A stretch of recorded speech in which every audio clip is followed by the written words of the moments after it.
નમસ્કાર. ક્યારેય વિચાર્યું છે કે જીવન આખરે વધુ જીવન કેવી રીતે બનાવે છે?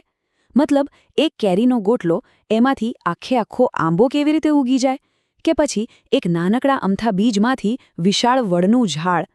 ખરેખર અદ્ભુત છે, નહીં? તો બસ, આજે આપણે જીવવિજ્ઞાનના આ જ સૌથી મોટા અને સૌથી રસપ્રદ સવાલનો જવાબ શોધવા નીકળ્યા છીએ. ચાલો શરૂઆત કરીએ એક મજાના સવાલથી. જરા અરીસામાં જોજો. કદાચ તમારી આંખો તમારી મમ્મી જેવી હશે, તો નાક પપ્પા પર ગયું હશે, ખરું ને? પણ શું આપણે બિલકુલ એમની ઝેરોક્સ કોપી છે? ના, બિલકુલ નહીં. તો પછી આ કેવું ગમિત છે કે આપણે એમના જેવા દેખાઈએ પણ છે અને છતાં થોડા અલગ પણ છે? બસ આ જ સવાલના જવાબમાં પ્રજનનનું આખું રહસ્ય છુપાયેલું છે.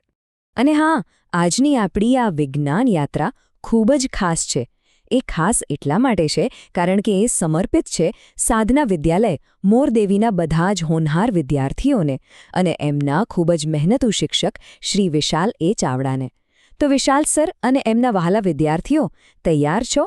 ચાલો સાથે મળીને આ પ્રકરણને એકદમ સરળ અને યાદગાર બનાવી દઈએ.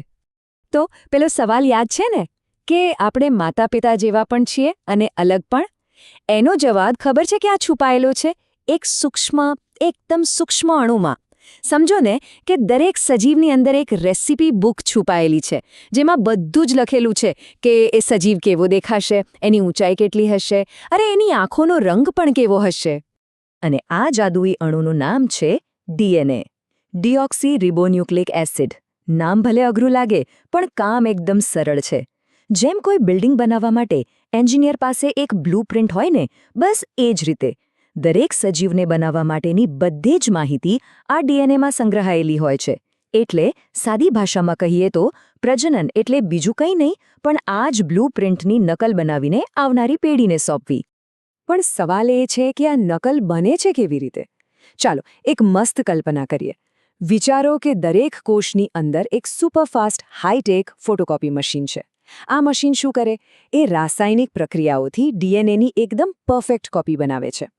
જેવી જ બે કોપી તૈયાર થાય એટલે કે એક ઓરિજિનલ અને એક નવી કોપી, એટલે તરત જ બંને અલગ થઈ જાય છે. અને પછી કોષ પોતે પણ વચ્ચેથી ટુડુક કરીને બે ભાગમાં વહેંચાઈ જાય છે. પરિણામ? એક કોષમાંથી બન્યા બે નવા કોષ અને બંને પાસે પોતપોતાની બ્લુપ્રિન્ટ રેડી. પણ અહીંયા વાર્તામાં એક ટ્વિસ્ટ છે.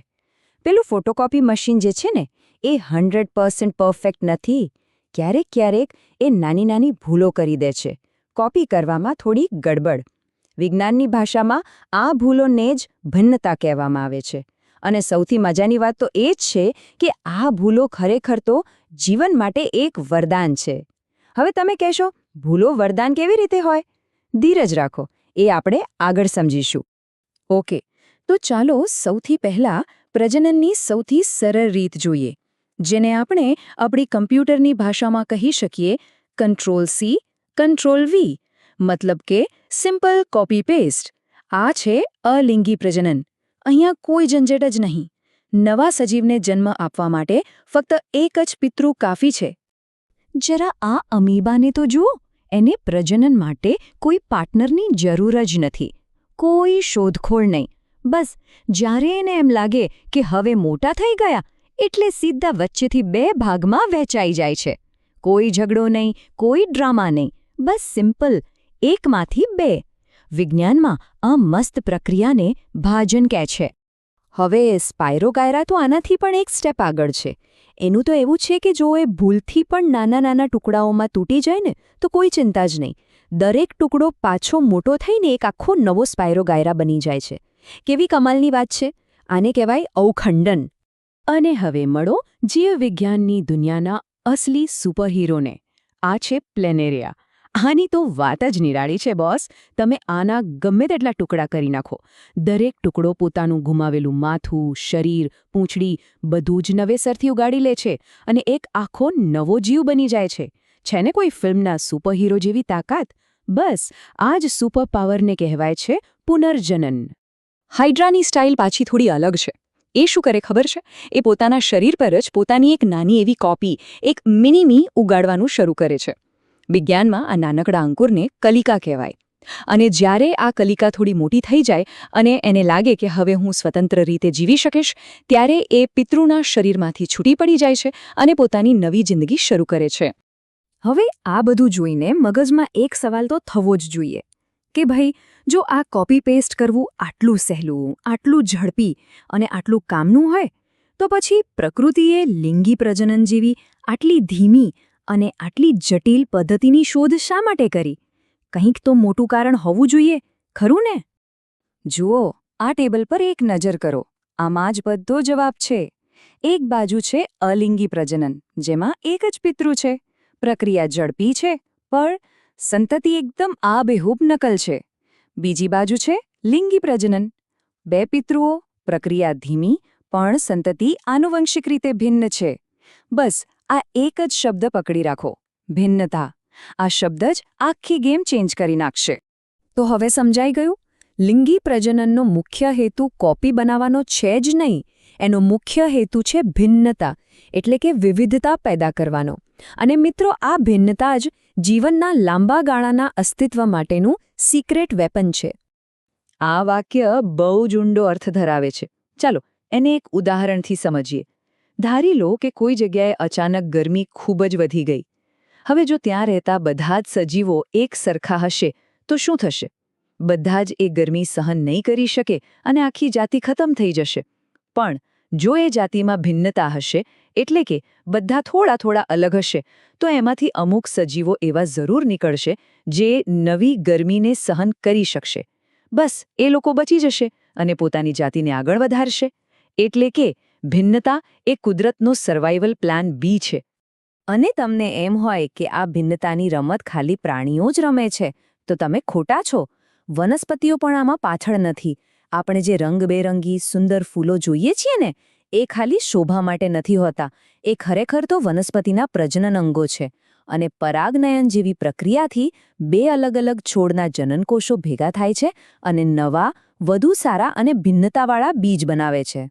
અને હવે ચાલો લિંગી પ્રજનનના સૌથી વિકસિત અને જટિલ ઉદાહરણ, એટલે કે માનવ પ્રજનન પર એક ટૂંકી પણ મહત્વની નજર કરીએ.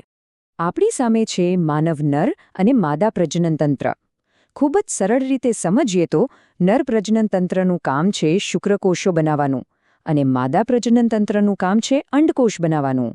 અને આ બંને ખાસ કોષો એટલા માટે છે કારણ કે તેમાં માતા અને પિતા તરફથી આવતી પેલી જે જીવનની બ્લુપ્રિન્ટ છે ને, એનું બરાબર અડધો હિસ્સો હોય છે.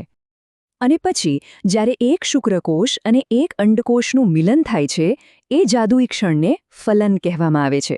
આ એક ક્ષણ છે જ્યારે માતા અને પિતા બંનેની અડધી બ્લુપ્રિન્ટ ભેગી થઈને એક સંપૂર્ણ અને દુનિયામાં તદ્દન નવી અને અજોડ બ્લુપ્રિન્ટ બનાવે છે. આ જે પહેલો કોષ બને તેને યુગ્મન જ કહેવાય છે. અને બસ અહીંથી જ એક નવા જીવનની અદ્ભુત યાત્રાનો પ્રારંભ થાય છે. વાહ, શું મજાની સફર રહી, નહીં? આપણે કેટલી બધી નવી અને રસપ્રદ વાતો જાણી. તો ચલો મોડું કર્યા વગર ફટાફટ આજના મુખ્ય મુદ્દાઓનું એક રિવિઝન કરી લઈએ. એકદમ ટૂંકમાં કહીએ તો, પહેલી વાત, પ્રજનનનો આખો ખેલ ડીએનએની નકલ બનાવવાનો છે. બીજી વાત, અલિંગી પ્રજનન એટલે કોપી પેસ્ટ, એકદમ ઝડપી પણ બધું સરખું.